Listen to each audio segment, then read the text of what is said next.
Welcome to day 494 of our Web3 journey. I'm Ed Krasenstein here with my twin brother Brian. Remember, these videos are being sponsored by NFT Tech. They are an investor in DeSoFi. So what's going on with the Peter McCormick stuff?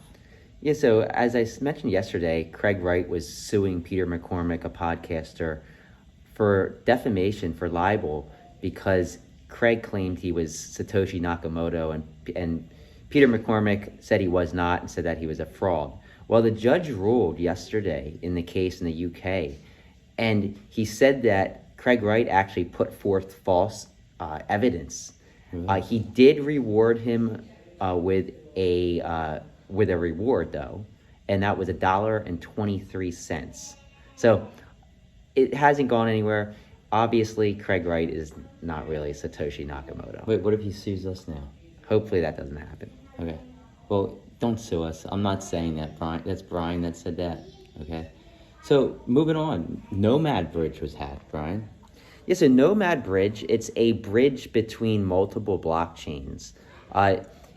It was hacked for $190 million. The exploit was found by one hacker, and then all these other hackers decided, hey, I'm going to copy the exploit, and hundreds of hackers stole different amounts of money, some as little as a few hundred, others as much as hundreds of thousands of dollars. Nomad said that they're looking into it. They have hired some of the best blockchain experts.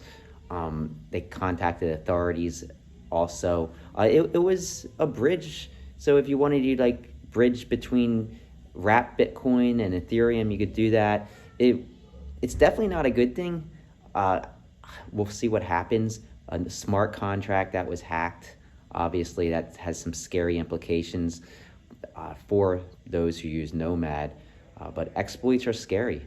Yeah, for sure, and $190 million is a whole lot of money. So what about the SEC? What have they been up to lately? Yeah, so the SEC busted 11 individuals yesterday for a $300 million Ponzi scheme. It was called Forsage. Forsage, they claim to be a decentralized smart contract platform. So here we are with smart contracts again. But the SEC said they operated as a Ponzi scheme, which means you're basically paying new investors with old investors' money, or vice versa. You're paying old investors with new investors' money. Yeah, we've heard about these Ponzi schemes in the crypto space before. We talk about them a lot. And always remember, these are just allegations by the SEC. Nothing has been proven in court as of yet. Yeah, exactly. We don't want to get ahead of ourselves now. So big news with DeSo.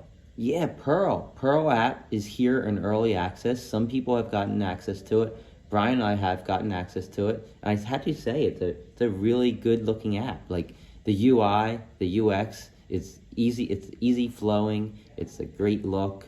They walk you through the whole process pretty easily in signing up.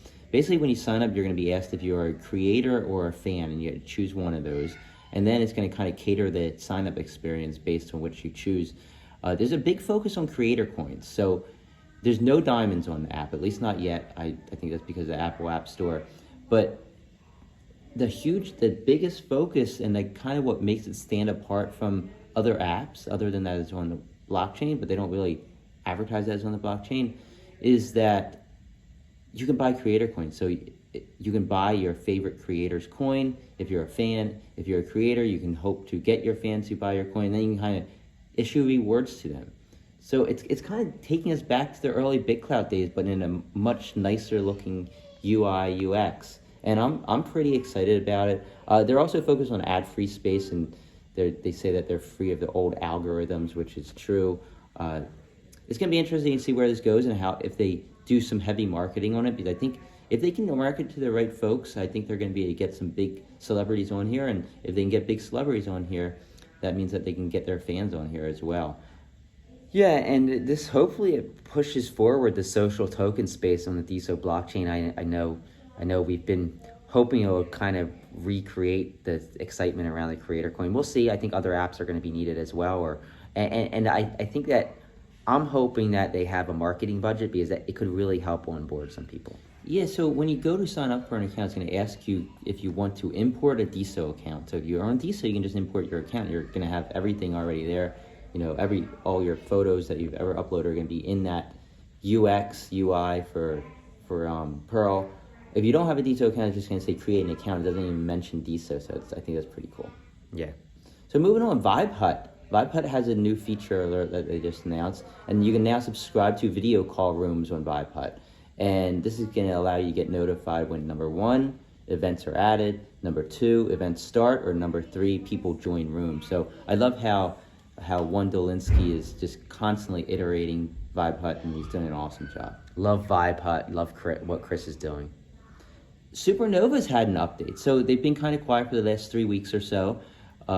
Some people were like, okay, Supernova is gone, but that's not the case. And I think it's important we emphasize that that's not the case. So they had an update. Franz Arthur from Supernovas made a post, and he said, I want to give you guys an update on what has been going on with the Supernovas core team over the last few weeks.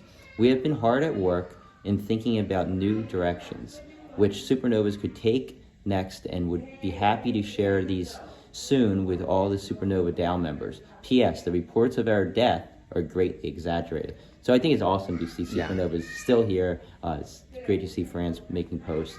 Yeah, they're important for the DeSo blockchain. They're one of the first nodes, one of the ones that really brought out a lot of excitement.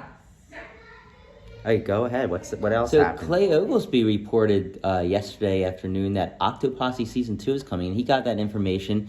He basically got that from their Discord, and their Discord, they're still active. Octoposse Season 2, I love the Octoposse. That's like one of my favorite NFT projects. So Season 2 is coming, starting August 22nd. You're going to be a new Octoposse Season 2 NFT for 0.77 DeSo. So not very much money. It's pretty affordable. Yeah, what is that? It's like $5 or so. Yeah, and then you're going to be able to skip. Like if you don't like the Octoposse that you mint, you're going to be able to skip for 0.22 DeSo, which is also like $1.50. Exactly. So it's going to go from August 22nd to September 8th, and that's going to be the minting period. The key here is Season 1 holders are going to get free mints based on the leaderboard list. And I know Brian and I, we get 3 free mints because we own 24 Octoposse. Yes. Can't wait. I'm so excited. We'll probably buy some as well. Darian Parrish is the leader. He has the most from Season 1. Most points. They have a whole point system. It's based on how many you own, how much creator coin you own, etc. He's going to get 10 free Octoposse mints. I'm kind of jealous. But others who are getting some free mints, the top 11 or so, there's much more than this, are T-Dog Talanaya, Ouija, Millhouse Van Houten, PXP, Harmonic City, Rico, Nick Reese, and like I said, many, many others. Yeah, so also moving on, Photographer's Corner, they hope to select a winner in their latest photography contest today. Exciting. Yeah, Can't wait to see who wins that. So many photographs were submitted in the photography contest, and so many good ones. So what's Sean Slater doing, Ed? So he reports that DeSo is now listed on Bitrue. A new exchange, right? Yeah, so I don't know, this is what he's reporting. I don't know if it's been there and he just discovered it, or it's a completely new listing. I'm not sure. I'd love to hear more if people have determined it is brand new. We didn't hear anything from the DeSo core team about this, but it's great to see it expanding onto more exchangers. I think it's only great for the DeSo blockchain. When Binance. Natter, when Binance. So DeSo OG, OSXZXSO, has created the Tipper account, the DeSo account Tipper. So if you follow both the account, the OSXZXSO account and the Tipper account, TIPPER, you're going to get follows, you're going to get diamonds on all your new posts. And I don't know how long it's going to go. It might not be, it's obviously not for eternity, but you're going to get diamonds. It's like another diamond spot system that he's creating. I think it's great for the ecosystem. Yeah, absolutely. Love this idea. So the people with the most bids on NFTs over the last 24 hours, according to NFTZ, they are as follows: BitClout FR, NFT Pets, Studio Richards, Meta Philosopher, he's back or she's back. Excited to see that. Vishal Gulia, The Big Mac, Clay Oglesby, Web3 Peeps, Hindsight Profit, and Block 21. And moving on to the top diamond creators over the last 24 hours, according to Altumbase, they are as follows: Beppy, Photographer's Corner, Lil Lover, M. Her, Brutal, Michelle Lord, Amber Byers, Ask the Audience, Sean Slater, and Lewis Richards. So congrats to all of them. We'll be in New York today and tomorrow, then we're headed back. By Thursday, we'll be back in the office. I'll be editing these videos once again. It's hard to edit on my iPhone. Yeah, everybody have a great day. We'll talk to you tomorrow.